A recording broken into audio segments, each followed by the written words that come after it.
team, j'espère que vous allez bien, vous passez une excellente matinée. On se retrouve ce matin, comme tous les vendredis matins, pour parler de notre bonne vieille Ligue 1. C'est la 13e journée où on va pronostiquer les 10 scores exacts. Si vous aussi vous voulez participer à ce concours, le lien est juste en dessous dans la description. Avant de commencer cette vidéo et de faire le bilan de la J12, comme d'habitude la team, le maximum de pouces bleus, super important pour le référencement. C'est un petit peu le cadeau que vous pouvez me faire sur les vidéos. Bombardez la barre de like pour que les vidéos tombent dans le référencement et que mon ascension sur YouTube continue semaine après semaine. Juste avant de partir dans les pronos, on va, comme je vous l'ai dit, faire le bilan de la J12. C'est Alex qui s'est imposé avec 39 points. Deuxième position pour Pixel, 33 points. Troisième, ils sont deux, Connie et Ulysse avec 31 points. Cinquième, Cherkir et Ossine avec 29 points. Ce qui nous donne au classement général toujours Rude BZH, solide leader de cette Ligue 1 avec 323 points. Deuxième position pour Cherkir avec 306 points. Troisième, Ced 006, 300 points. Quatrième, Chris. Cinquième, Lyon avec 273 points. Ni une ni deux la team, on part sur les 10 scores exacts avec une journée qui commence dès ce soir où Marseille se déplace à Nîmes. J'en ai parlé dans ma vidéo de pronostic d'hier. Personnellement, je vois Marseille marquer du but. Marseille qui peut être potentiel leader avec ses 2 matchs en retard et qui reste sur une excellente série de 4 victoires de suite. Au contraire de Nîmes qui enchaîne les défaites et surtout sur des scores de ping-pong. Marseille est invaincu à l'extérieur. Sans le public, c'est complètement différent pour les Nîmois. Victoire de Marseille sur le score de 3-0. Place maintenant en rencontre de samedi et il y en a deux. On commence avec Rennes qui reçoit le Racing Club de Lens. Deux équipes totalement en méforme pour Rennes. Une seule victoire sur les 10 derniers matchs. Pour Lens, une seule victoire sur les 5 dernières rencontres restées contre Dijon. Depuis, le RC Lens, c'est quand même 12 buts encaissés en 5 matchs. Alors du côté de Lens, forcément, tôt ou tard, ils allaient rentrer dans le rang. Pour Rennes, ça se justifie un petit peu, tant c'est sûr, le rythme Ligue 1, Ligue des Champions est trop compliqué pour les Rennais. Sur ce coup, Rennes, éliminé officiellement de toute compétition européenne, peut reprendre son parcours en Ligue 1. Je les vois s'imposer à domicile sur le score de 1-0. Montpellier reçoit le Paris Saint-Germain. Là, grosse interrogation. Quel PSG jouera à Montpellier? Est-ce que c'est le PSG de Bordeaux qui a été extrêmement mauvais ou le PSG de Manchester qui a montré une âme, une équipe? Personnellement, je pense qu'on aura un gros PSG. Pourquoi? Car Paris a déjà perdu assez de points en Ligue 1. Certes, Montpellier est plutôt pas mal à domicile. Il reste également sur une très belle série de 4 victoires de suite. Cependant, Andy Delors, l'atout majeur de Montpellier, est absent. De plus, on connaît les tensions depuis l'an passé entre Montpellier et Paris. Et Paris ne fait pas de détails contre Montpellier. 3-1 l'an passé à la Monceau, 5-0 au Parc. Je vais également partir sur une victoire 3-1 du Paris Saint-Germain.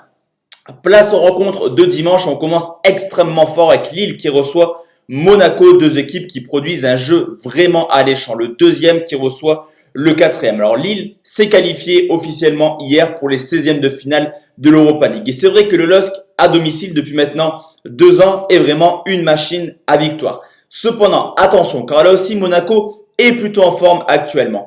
4 victoires de suite avec quand même au passage 4-0 à Bordeaux, 3-2 contre le Paris Saint-Germain, mais également une victoire contre Nice. Lille est bon à domicile, mais Monaco réalise souvent des belles prestations. 4 victoires sur les 5 derniers déplacements au stade Pierre-Mauroy. Lille aura joué l'Europa League avec une équipe quasiment type pour assurer la qualif.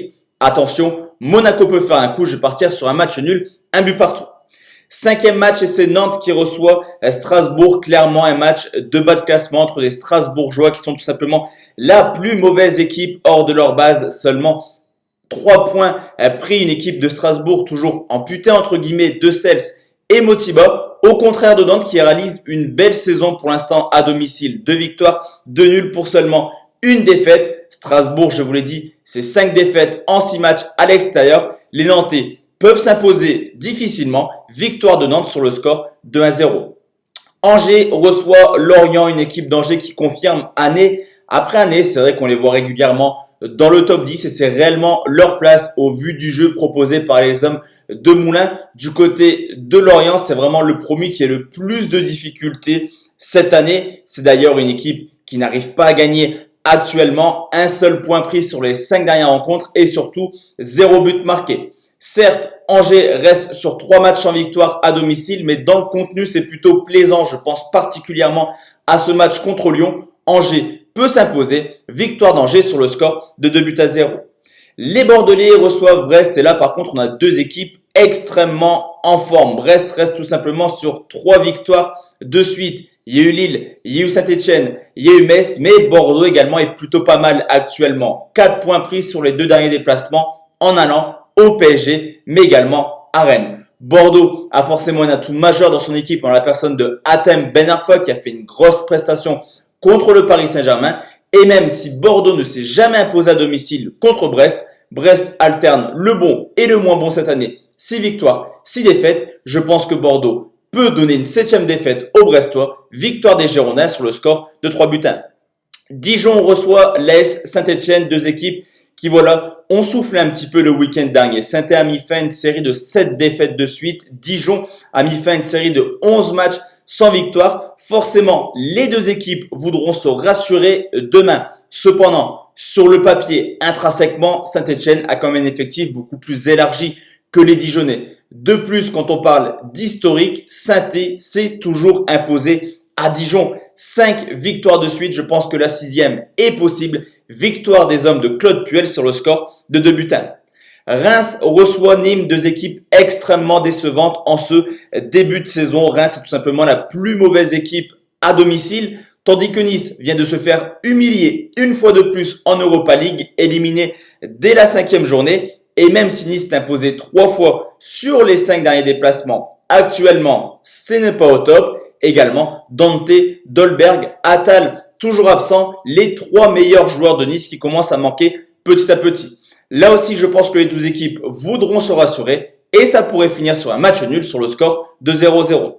Et enfin la team, le dernier match, on va parler du choc entre guillemets. C'est le match que propose Canal+ dimanche soir à 21h et c'est Metz qui reçoit l'Olympique Lyonnais des Messins qui ont perdu le week-end dernier contre Brest. Une défaite qui met fin à une excellente série de 8 matchs sans défaite. Et même si on parle beaucoup de Lyon comme de l'OM cette année, ça reste deux équipes qui font un excellent début de saison. Lyon, c'est 9 matchs sans défaite, 13 points pris sur les 5 derniers matchs. Il y a également l'expérience de venir s'imposer à Metz, 4 victoires sur les 5 derniers déplacements. Et un petit peu comme Marseille à Nîmes, je pense que Metz s'inclinera difficilement à domicile contre Lyon. Victoire des Lyonnais sur le score de 3-0.